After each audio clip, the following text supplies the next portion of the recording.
when I started in 1944, there were no words like transgender, gender dysphoria. None of that stuff existed in the 40s. I was cross-dressed by my grandmother because I was interested in women's clothing because she was a seamstress and made women's clothing. That was her job when I was And being you were at born biologically male, correct? Just to clarify for our viewers. absolutely was born biologically a little cute little boy.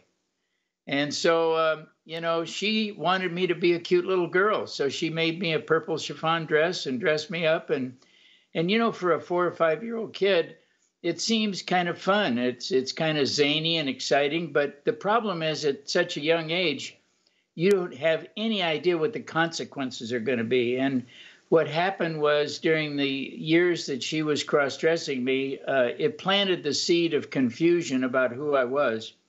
And then in the mid 50s, I learned about transgenderism when the words started hitting the headlines.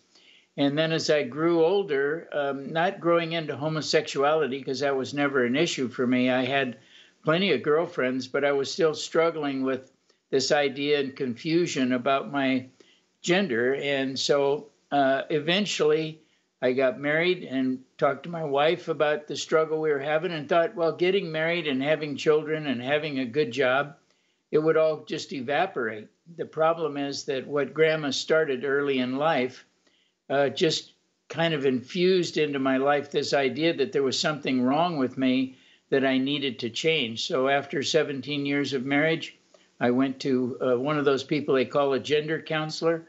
And he said, well, you have gender identity disorder or gender dysphoria, and you need hormone therapy, and you need to change your gender. And I waited the 2 year proper time.